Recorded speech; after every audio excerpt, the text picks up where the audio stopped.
Build up வேற பயமா. இல்லை பில்டப் இல்லை, ஃப்ரம் த ஹார்ட் தான் அது எப்போதுமே. எல்லாருக்கும் வணக்கம். ப்ளஸ் இந்த டீசர் லான்ச் எல்லாருமே வந்ததுக்கு ரொம்ப நன்றி. ஃபர்ஸ்ட் நான் ஜவஹர் சாருக்கு வந்து என்னோட தேங்க்ஸ் சொல்லிக்கிறேன். சார், என்னோட கரியரை வந்து நீங்கள் தான் ஆரம்பிச்சு வச்சிங்க. இன்னைக்கு வரைக்கும் இந்த வண்டி ஓடிட்டு இருக்கு. அதை நான் என்றைக்குமே நான் மறக்க மாட்டேன். இன்றைக்குமே என்னோட கரியருக்கு வந்து நீங்கள் தான் வந்து நிற்கிறீங்க. நான் எது கேட்டாலும் உடனே செஞ்சுருவார். அவர்கிட்ட வந்து ஒரு ஆர்டிஸ்டாக அறிமுகமாக்கி இன்னைக்கு வந்து நாங்கள் வந்து ஒரு ஃபேமிலியாக இருக்கோம். அது எனக்கு நான் ஒரு ரொம்ப பெருமைப்படுறேன் சார். கண்டிப்பாக நான் உங்களோட இருக்கிறதுல நிறைய ஃபெஸ்டிவல்ஸ் ஆகட்டும், நம்ம ஃபேமிலிஸில் எது நடந்தாலும் நான் அங்கே இருக்கேன், நீங்கள் நம்ம வீட்டுக்கு வரீங்க. அது ரொம்ப ரொம்ப எனக்கு பெருமையான ஒரு விஷயம். அண்ட் நான் உங்கள் பெரிய ஃபேன் சார். அது நான் உங்கள்கிட்ட நிறைய தடவை சொல்லியிருக்கேன். அந்த யாழினி மோகினி, அந்த திருச்சிற்றம்பலம், இதெல்லாம் வந்துட்டு அத்தனை தடவை பார்த்துருக்கேன். உங்களோட மேக்கிங் அண்ட் நீங்கள் உங்கள் ஃபேமிலியில் வந்துட்டு நீங்கள் அந்த எந்த விஷயமா இருந்தாலும் நீங்கள் ஹேண்டில் பண்ணுறது எல்லாமே கூலாக ஹேண்டில் பண்ணுவீங்க. அது எனக்கு ரொம்ப ரொம்ப பிடிக்கும். அது நான் நிறைய கற்றுருக்கேன் உங்ககிட்ட.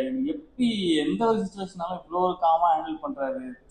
ஸோ அது கண்டிப்பாக எல்லாருக்குமே தேவை. ஏன்னா நான்லாம் ஒரு பயங்கரமான ஓவர் திங்கர். நான் ஏதாவது ஒரு ஸ்டேஜ் தெரியும், நான் ஏதாவதுனா வந்து அப்படி யோசிச்சுப்பேன்.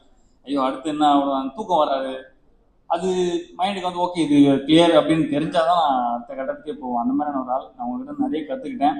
Thank you so much sir. நம்ம இந்த ரிலேஷன்ஷிப் இன்னும் பல வருடம் நம்ம போகணும், இப்படியே இருக்கணும், ஹெல்த்தியாக இருக்கணும். நான் வந்து கடவுள்கிட்ட வேண்டிக்கிறேன். Thank you. And N wife Shreya வந்திருக்காங்க. அவங்களோட சப்போர்ட் வந்து எனக்கு ரொம்ப ரொம்ப பெருசு. அவங்க இல்லைன்னா கண்டிப்பாக இந்த அளவுக்கு வந்திருக்க முடியாது. எப்படி சொல்லணும்னா, அது சொன்ன ரொம்ப நான் நிறைய யோசிப்பேன். அடுத்து என்ன பண்ணுறோம், நம்ம லைஃப் எதை நோக்கி போகுது. சொசைட்டிலாம் இப்போ இன்ஸ்டாகிராம்லாம் பார்க்கும்போது இப்போலாம் பதறுது. ஏன்னா இன்ஸ்டாலெலாம் வந்து அவ்வளோ போஸ்ட் எல்லாம் பார்த்தீங்கன்னா எதுவுமே நமக்கு பாசிட்டிவாக இருக்கிற மாதிரிலாம் இப்போ கிடையாது. இது அங்கே நடந்தது, அது அங்கே எரிஞ்சது, இங்கே ஒரு குண்டு வெடிச்சது, ஏலியன் வருது, அது இதுன்னு சொல்லி இதெல்லாம் பார்க்கும்போதே பயமாக இருக்குது. ஸோ அப்போல்லாம் வந்துட்டு யோசிப்பேன் என்ன பண்ணுறது அப்படின்னே தெரியாது எனக்கு. அப்போது என்னன்னா, எனக்குமே கடந்த ஒரு 2 வருஷமாக ரொம்ப பயங்கரமான ஒரு பேட் டைம். என் ஃபேமிலி ஆகட்டும், அம்மா உடம்பு சரியில்லை, அந்த மாதிரி நிறைய விஷயங்கள் என்னை சுற்றி நடந்தது. நான் ரொம்ப ஒரு பயங்கர ஒரு டிப்ரெஷனுக்குள்ள ஆகிட்டேன். என்னடா இதுவுமே ஒரு ஹேப்பனிங்காக ஒரு விஷயமே நடக்க மாட்டேங்குது. நான் எப்பவுமே வந்து ஓரமாக உட்காந்துட மாட்டேன். அடுத்து என்ன பண்ணணும், ஏதாவது ஒரு முயற்சி எடுக்கணும், நம்ம அடுத்த கட்டத்துக்கு போட்டு முயற்சி எடுக்கணும்னு ஏதாவது யோசிச்சுட்டு தான் இருப்பேன். ஸோ அப்படி போயிட்டே இருக்கும்போது சரி ஓகே, எனக்கு இது ஒரு சின்ன பழக்கம் இருக்கு. ஓகே, ஒருவேளை நம்ம டைம் சரியில்லையோ, நம்ம ராசி சரியில்லையோ, குழந்தை அழகு சரி. ஸோ நம்ம டைம் சரியில்லையோ, ராசி சரியில்லையோன்னு சொல்லி என்ன பண்ணோம்னா, சரி ஓகே நம்ம வந்து யூடியூப்ல போய் நம்ம ராசி எல்லாம் போட்டு என்ன டைம் எப்படி இருக்குன்னு பாக்குற ஒரு பழக்கம் எனக்கு இருக்கு. தயவுசு தப்பா நினைச்சுக்காதீங்க. நான் போய் பார்ப்பேன். பல பேர் பண்றதுதான் இல்ல. அப்போ நேத்து கூட பார்த்தேன். நீங்க பாத்தீங்களா? அங்க போன உடனே இன்னும் டிப்ரெஷன் அதிகமா இருக்கு. அந்த தம்ப்நெயில் டைட்டில் நீங்க பாத்தீங்கன்னா வந்து வயது வரம்பை மீறி ஒண்ணு நடக்க போகுது. என்ன நடக்க போகுது நம்ம லைஃப்ல, வயது வரம்பை மீறி என்ன நடக்க போகுது, அந்த மாதிரி எல்லாம் இருக்கும். இன்னொன்னு வந்து வாழ்க்கை தலைக்கெல்லாம் மாற போகுதுலாம் தம்ப்நெயில் இருக்கும். ஏற்கனவே நம்ம பயங்கர டிப்ரெஷன் இருக்கு, அது பார்த்தா இன்னும் டிப்ரெஷன் ஆயிடுச்சு. அதனால இந்த டேட் போட்டு இது நடந்தே தீரும் அப்படின்னு வேற இருக்கும். ஆமா, இது கண்டிப்பா அந்த டேட்ல நடந்தே தீரும் அப்படிலாம் போட்டுருவாங்க. சரி ஓகே, இது வந்து வேலைக்காக சொல்ல அதை விட்டுறது. அப்போல்லாம் வந்து ஸ்ரேயா வந்து அவங்க என்ன மாதிரி கிடையாது, அவங்க ரொம்ப கூலாக ஹேண்டில் பண்ணுவாங்க. அவங்களோட சிரிப்பு எனக்கு ரொம்ப பிடிக்கும். அப்போ ஸ்ரேயா பார்க்கும்போது ஓகே நம்ம கொண்டாட்டி இருக்கா நமக்கு, ஸோ பார்த்துக்கலாம், எதாக இருந்தாலும் பார்த்துக்கலாம்னு சொல்லி ஒரு கான்ஃபிடென்ட் வந்து எனக்கு ஸ்ரேயா கிட்ட தான் கிடைக்கும். தேங்க்யூ. நான் ரொம்ப நிறைய நான் வந்து கடமைப்பட்டிருக்கேன். நீ கடைசி நான் கொடுத்து வச்சிருக்கணும். Thank you so much. அண்ட் நான் டார்க் ஹெவனுக்கு வரேன். எனக்கு எல்லா ஆர்டிஸ்ட் மாதிரியுமே எனக்குமே ஒரு நல்ல படம் பண்ணணுன்ற ஒரு ஆசை எனக்குமே இருக்குது. ஒரு நல்ல டீமோட பண்ணணும், ஒரு நல்ல டேரக்டரோட பண்ணணும், நல்ல கதை பண்ணணுன்ட்டு. அப்போது அந்த மாதிரி யோசிச்சுட்டே இருக்கும் போது எனக்கு என்னோட குட் டைம் அங்கே தான் ஸ்டார்ட் ஆச்சு நான் நினைக்கிறேன். பாலாஜி ப்ரோட் வந்து எனக்கு ஒரு மெசேஜ் வந்தது, இந்த மாதிரி நான் D3 டைரக்டர் பாலாஜி உங்களை மீட் பண்ணணும் அப்படின்னு. நான் வந்து D3 படம் பார்க்கலங்க, நான் தியேட்டரில் பார்க்கல. பட் ஆனால் அதோட ஒர்க் டிஜிட்டலாக நான் பார்த்துருக்கேன். இந்த போஸ்டர் அண்ட் வந்து ட்ரைலர்ஸ் இதெல்லாம் நான் நிறைய பார்த்துருக்கேன். பார்க்கும்போது அதோட ஒர்க் வந்து நீட்டாக இருக்கும், நல்லா ஒரு மாதிரி கிளாரிட்டியாக குவாலிட்டியாக சூப்பராக பண்ணியிருப்பாங்க. பார்த்தோன்னே ஓகே நல்ல டேரக்டர் ஆச்சு அப்படின்னு சொல்லிட்டு டக்குன்னு நான் கால் பண்ணி நானே உடனே கூப்பிட்டு பிரதர் எப்போ வரணும்னு சொல்லுங்கள், நான் வந்து மீட் பண்ணுறேன் அப்படின்னு சொல்லி நான் அவர் நேரில் போய் மீட் பண்ணேன். ஸ்டோரி சொன்னாங்க, சூப்பராக இருந்தது. ஒரு த்ரில்லர், ஒரு காப் ஸ்டோரி. நம்ம வந்து இப்போ என்ன மாதிரி வளர்ந்து வர இந்த ஏர்லி ஸ்டேஜில் ஒரு காப் ஸ்டோரி கிடைக்கிறது வந்து ரொம்ப ரேர்னு தான் நான் நினைக்கிறேன். ஏன்னா அவ்வளோ ஈஸியாக டக்குன்னு வந்து அமைஞ்சிடாது ஒரு ஆர்டிஸ்ட்டுக்கு. நான் ரொம்ப லக்கியாக ஃபீல் பண்ணேன். ஓகே ஒரு காப் ஸ்டோரி இது நம்ம சூப்பராக பண்ணலாம். ஏன்னா ஒரு ஆர்டிஸ்ட்டுக்கு நம்மளை டிஃப்ரெண்ட்டாக நம்ம காமிச்சிக்கலான்ட்டு ஒரு நம்பிக்கை எனக்கு இருந்தது. இந்த இந்த கதை நமக்கு கரெக்டாக இருக்கும், ஒரு சேலஞ்சிங்கான ரோல், நம்ம கண்டிப்பாக எடுத்து பண்ணணும்னு அவர்கிட்ட நான் சொன்னேன். கண்டிப்பாக நான் பண்ணுறேன் ப்ரோ, 100% நம்ம பண்ணலாம் அப்படின்னு சொல்லி நான் சொன்னேன். ஸோ அப்படி கிடச்சது அந்த படம். இந்த படம் சூப்பராக வந்திருக்கு. ஆனால் ஒரே ஒரு விஷயம் சொல்லிக்கிறேன், பாலாஜி ப்ரோ, கண்டிப்பாக உங்களோட டேலண்ட்டுக்கு நீங்கள் வந்து கண்டிப்பாக ஒரு பெரிய இடத்துக்கு போவீங்க. இது வந்து இது நம்ம டீம் எல்லாருமே வந்தாங்க, அவங்களாம் பார்க்கும்போது அவ்வளோ எளிமையாக தெரிஞ்சது இல்லை. நம்ம நினைக்கும் நம்ம வந்து என்றைக்குமே நம்ம ஆளுங்களை பார்த்து நம்ம வந்து எடை போட்டுருவோம். இந்த சொசைட்டியில் வந்து ஈஸியாக நம்ம பார்த்துட்டு ஓகே அப்படிதான் அவ்வளோதான் இருப்பாங்க அப்படின்னு நம்ம எடை போட்டுருவோம். அப்படி கிடையவே கிடையாது. தயவுசெய்து இந்த டீமை பார்த்து யாருமே தப்பு, அவ்வளோ சூப்பரான ஒர்க்கரு, எல்லாமே சென்சிபிளான ஒர்க்கரு. ஒரு இடத்துல கூட இப்போ நான் நிறைய இது வரைக்கும் சீரியஸ் நான் பெருசாக நான் பண்ணலைங்க, நான் இப்போ தான் அடுத்தடுத்து பண்ணிக்கிட்டு இருக்கேன்.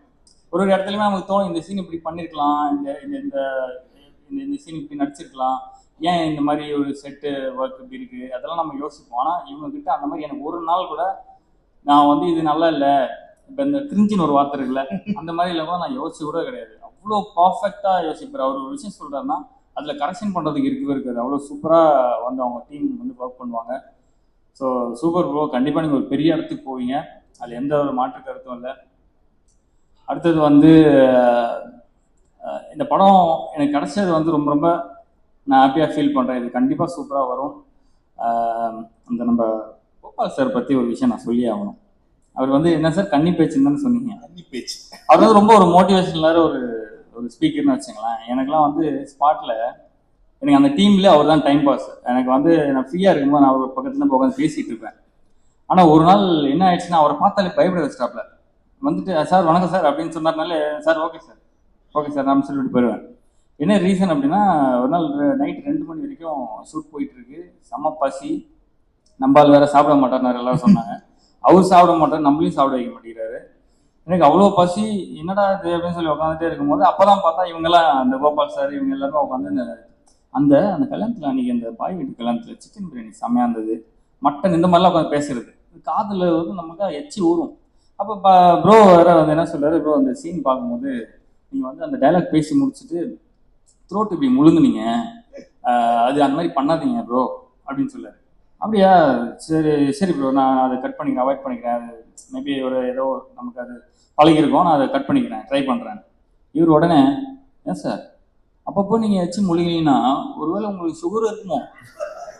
எனக்கு வந்து நான் என்ன சொன்னாலும் நான் ஓவர் திங்கிறேன், எனக்கு அது மண்டல ஓடிட்டே இருக்கு. ஐயோ, நம்ம உடனே இவர்கிட்ட ஏதாவது லீவ் கேட்டு நம்ம உடனே ஹாஸ்பிட்டல் போயிடலாமா, போய் ஏதாவது நம்ம டெஸ்ட் ஏதாவது பண்ணி பார்த்துருமா, என்ன சார் சொன்னா அவர் 5 நிமிஷம் அவரே பார்க்குறேன். எனக்கு மண்டை ஒரு மாதிரி கையில் ஸ்வெட்டாக ஆரம்பிச்சிச்சு, ஒரு மாதிரி இருக்குமோ அப்படின்ட்டு. அது மட்டும் இல்லை, அடுத்தது ஒரு தடவை என்ன ஆச்சுன்னா, ஒரு ஸ்டன் சீக்வன்ஸு ரொம்ப நேரம் ட்ரையல் பண்ணி கரெக்டாக குறிப்பாத்து என்னை தரையில் இறக்கிட்டாங்க. அது வேற விஷயம். பெட்டில் இறக்கவும் நான் ரொம்ப கான்ஃபிடென்ட்டாக இருக்கேன், அப்படி இழுத்து பார்த்து தூக்கி தரையில் இறக்கி விட்டாங்க. அந்த பெயின் எனக்கு கிட்டத்தட்ட ஒரு வாரமாக இருக்குது, ஏன்னா அவ்வளோ ஹைட்லேருந்து விழுந்தேன் நான் கீழே. ஸோ அது வந்து நான் சார்கிட்ட சொல்லிட்டு இருக்கேன், சார் இந்த மாதிரி சார் பேக் பெயின் ரொம்ப இருக்குது, அன்றைக்கி கொஞ்சம் கவனிக்காமல் கீழே போட்டு விட்டேன் சார். இல்லை நான் சார் ஆமாம் சார், அப்படிலாம் நீங்கள் வந்து ஃப்ரீயாக விட்றாதீங்க சார், பேக் பெயின்லாம் சும்மா வராது, நீங்கள் உடனே போய் எம்ஆர்ஐ எடுத்து விட்ருங்க சார், பெரிய பிரச்சனை ஆகிடும், நீங்கள் பார்த்துங்க அப்படின்ட்டாரு. ஐயோ என்னடா இது அப்படின்னு சொல்லிட்டு, அந்த மாதிரி ரொம்ப அவர்கிட்ட பேசும்போது எனக்கு ரொம்ப ஒரு மோட்டிவேஷனலாக இருக்கும். சைட்ல ஏதோ மெடிக்கல் ரெப்ரசன்டேட்டிவா வேலை பார்க்குறாங்க அந்த மாதிரி தான். அதே மாதிரி என்கிட்ட மட்டும்தான் அவர் அப்படி இருப்பார், அது ஏன்னு எனக்கு தெரியாது. திடீர்னு இப்போ ஒரு 3 நாளைக்கு முன்னாடி சாரை மீட் பண்ணுறதுக்கு பொக்கே வாங்கலான்னு போகிறோம். என்னை பார்க்குறாரு, நான் வந்து போல காப் பண்ணுறதுனால ஷேவ் பண்ணோம் இல்லையா, பார்த்தோன்னே கேட்குறாரு, சார் நீங்கள் ஃபுல் ஷேவ் பண்ணதான் சார் நல்லா இருக்கீங்க, இந்த தாடி நல்லா இல்லை சார். சார் நான் பக்கத்தில் சலூன் இருக்குது சார், நான் போய் ஷேவ் பண்ணுறது சார். அப்புறம் இல்லை சார் இந்த தாடி சொல்ல, நீ முன்னாடி நல்லா தாடி வச்சுருந்தீங்களா அந்த மாதிரி சார், நான் போயிட்டு ஒரு வாரம் கழிச்சு வரேன் சார், உங்களுக்கு என்ன சார் பிரச்சனை, என்னை பார்த்தாலே உங்களுக்கு என்ன தோணுது, ஏதாவது உங்களுக்கு சொல்லணும்னு தோணுதா அப்படின்னு. அப்போ தான் அப்படியே பார்த்துட்டு அந்த மாதிரி ஒரு ஃபன்னான ஒரு இதுதான். ஸோ இந்த டீமில் நிறைய ஒரு ஹாப்பியான மொமெண்ட்ஸ் எல்லாம் சூப்பராக இருக்குது. அண்ட் வந்து நான் காஸ்டிங்கை பற்றி நான் சொல்கிறேன். இவரோட காஸ்டிங் வந்துட்டு நிறைய பேசுகிறேன் நான், ரொம்ப டைம் எடுக்குதா? இல்லை காஸ்டிங் வந்துட்டு அவ்வளோ சூப்பராக பார்த்து பாலாஜி பிரதர் வந்து செலக்ட் பண்ணிருக்காரு. இன்னும் நிறைய பேரால் வர முடியலன்னு நினைக்கிறேன்.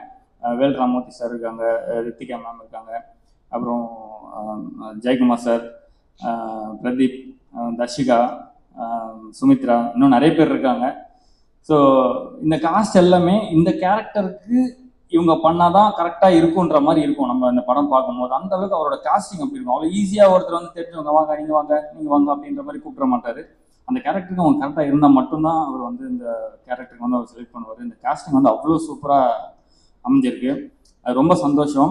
And Mani sir, DOP Mani sir பத்தி நான் சொல்றேன். சார் அழகா காமிச்சிருக்கீங்க. அந்த மானிட்டர்லாம் நான் போயிட்டு அப்பப்போ பார்ப்பேன். அவர் பார்க்குறாரு இல்லையோ நான் போய் பார்த்துருவேன் ஃபர்ஸ்ட். சார் கொஞ்சம் தள்ளுங்க சார் அப்படின்னு சொல்லி ஓகே நம்ம நல்லா தான் தெரியுறோம், ஓகே நல்லா இருக்கு அந்த அந்த ஏன்னா ஃபர்ஸ்ட் எப்பவுமே நான் வந்து எந்த ஒர்க் பண்ணாலும் நான் ஒரு ஆடியன்ஸா ஃபர்ஸ்ட் நான் பார்ப்பேன். நம்மளோட ஒர்க்கை நான் ஒரு ஆடியன்ஸா பார்ப்பேன். இது நல்லா இருக்கா, நமக்கு சூட் ஆகுதா, நம்மளுக்கு நல்லா இல்லைன்னா நம்ம என்ன பண்ணலாம், எந்த மாதிரி இம்ப்ரெஸ் பண்ணலான்றதை நான் பார்த்துருவேன். ஸோ அந்த மாதிரி சாரோட விஷுவல்ஸ்லாம் அவ்வளோ சூப்பராக இருந்தது. அந்த லொக்கேஷன்லாம் சொன்னாங்கல்ல, சீரியஸாகவே ரொம்ப ரொம்ப கஷ்டம். எனக்கெல்லாம் பயங்கரமான பாடி பெயின். ஃபர்ஸ்ட் ஒரு 2-3 நாள் எனக்கு ஷூட்டே கிடையாது. அப்போ நான் யோசிக்கிறேன், பாடி பயங்கரமா வலிக்குது, நம்ம வேலையை பார்க்கலையே, எதுக்கு பாடி வலிக்குது. அந்த மாதிரி இருக்கும்போது அப்போதான் தெரியும் அந்த டிராவலே நமக்கு வந்து அந்த ஜீப்ல தான் போகணும், கார்லலாம் போக முடியாது. ஸோ அதுலேயே நமக்கு அந்த பாடி பெயின் எல்லாம் வந்துடும். ஸோ அந்த மாதிரி லொக்கேஷன்ல அவர் அவ்வளோ கூலாக வேலை பார்த்தாரு. Thank you so much. அவங்களோட ஒர்க் பண்ணதில் ரொம்ப சந்தோஷம். எடிட்டர் ராஜா ப்ரோ சூப்பராக இருக்கு, சான்ஸே இல்லை. எனக்கு டீசர் வந்து நான் இப்போ வேற ஒரு படம் பார்த்துட்டு இருந்தேன் தேட்டரில். காலேஜில் வந்து ஃபோனில் அனுப்புறாரு டீசர் வந்து ரெடி அப்படின்னு சொல்லி பார்த்து நானும் ஷேர்ட்டை சொல்லுமா டீசர் வந்துருக்குமான்னு சொல்லிட்டு தேட்டர்லேருந்து வெளியே வந்துட்டோம்.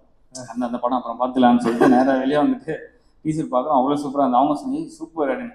அப்போ அவங்க முகத்தில் வந்து ஒரு இந்த சந்திரமுகியா ஒரு இது இருக்குல்ல, அந்த மாதிரி பரவாயில்ல நம்ம புதுசு வந்து சூப்பராக ஒரு படம் பண்ணியிருக்காரு, நல்லா இருக்கு அப்படின்ற மாதிரி அவங்க ஃபேஸ்.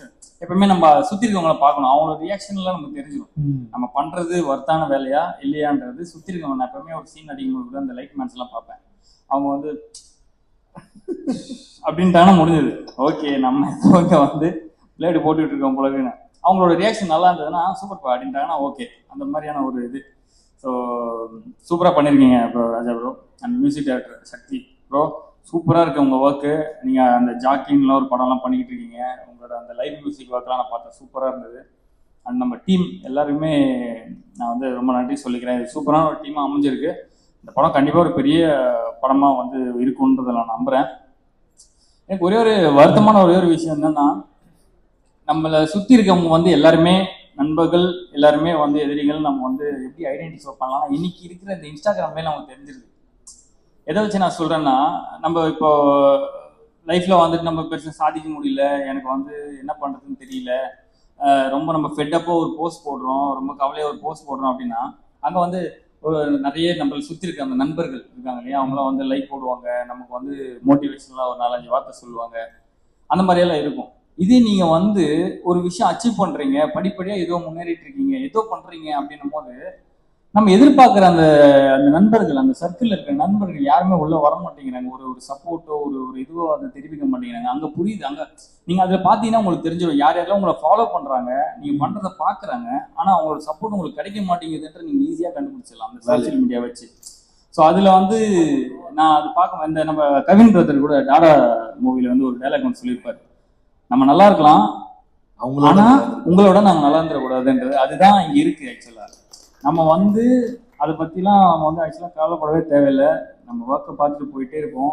என்னன்னா அது அவங்க அது புரிஞ்சுக்கணும். நம்ம அந்த சர்க்கிள் வந்து இன்னைக்கு எனக்கு நல்ல நேரம் வருதா, நாளைக்கு உனக்கு வரும். இன்னைக்கு நான் உனக்கு கை தட்டுறேன், நீ நாளைக்கு எனக்கு கை தட்டு.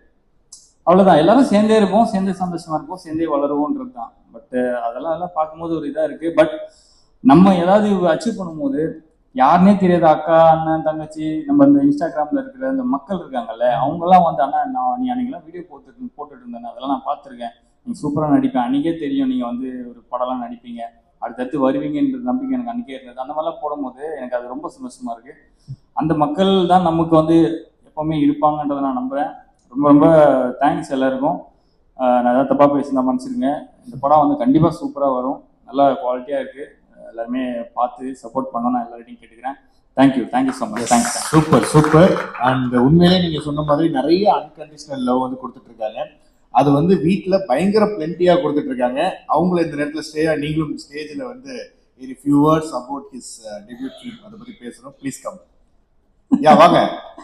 அவங்க அப்பல இருந்து சொல்லிட்டே இருக்காங்க, இந்த ஆஷி கிட்ட சொல்லுப்பா, என்ன கூப்பிட வேணும்னு சொல்லுப்பா, நான் என்னப்பா பேசுறது. அதாவது எவ்வளவோ மேடை இருக்கு, பட் இந்த மேடை ஸ்பெஷல் மேடை இல்ல. அதாவது எவ்வளவோ மேடைகள் ஏறி இருப்பீங்க, அவார்டு வாங்கியிருப்பீங்க, பட் இதுக்கு ஈடு இணை வேற எதுவும் சொல்ல முடியாது. ஃபார் எக்ஸாம்பிள் உங்களுடைய ஹஸ்பண்ட் அவர் வந்து நடிச்ச ஒரு முதல் படம், அந்த முதல் படத்தோட teaser launch, how do you feel? Okay, first of all வந்திருக்கிற எல்லாருக்குமே என்னோட வணக்கம். ரொம்ப ஹாப்பியாக இருக்குது. நான் சித்துவோட படத்தோட டீசர் இன்னைக்கு ரிலீஸ் ஆக போகுது. அண்ட் இங்கே வரைக்கும் அவங்க வந்திருக்காங்கன்னா அது வந்து உங்களோட பியோர் டெடிகேஷன் அண்ட் ஹார்ட் ஒர்க்னால. I am so proud of you. And கண்டிப்பாக இந்த படம் வந்து எல்லாருக்கும் பிடிக்கும்னு நினைக்கிறேன். ஏன்னா டீசரோட ஃப்ரேம் பை ஃப்ரேம் பார்த்தாலே தெரியுது ஹோல் டீமோட எவ்வளோ சின்சியரான ஒரு டெடிகேஷன் பேஷன் இருக்குன்றது நமக்கு தெரியுது. எனக்கு டீசர் வந்து ரொம்ப பிடிச்சிருந்தது. ஃபர்ஸ்ட் டைம் இவங்க காமிக்க வந்து எனக்கு ரொம்ப பிடிச்சிச்சு. அவ்வளோதான். இனிமே இந்த மூவி ரிலீஸ் ஆகும்போது உங்கள் கையில் தான் இருக்குது. நீங்கள் தான் இந்த மூவியாக தட்டி கொடுத்து என்கரேஜ் பண்ணணும். So keep supporting them. அவ்வளோதான். Thank you. Thank you so much. Thank you Shreya. Yeah please and நீங்க ஸ்டே பேக். எஸ், இந்த நேரத்தில் வந்துட்டு ஹீரோயின் தர்ஷிகா மற்றும் டைரக்டர் பாலாஜி அவர்களை மேடை கழிக்கிறேன். Yes please.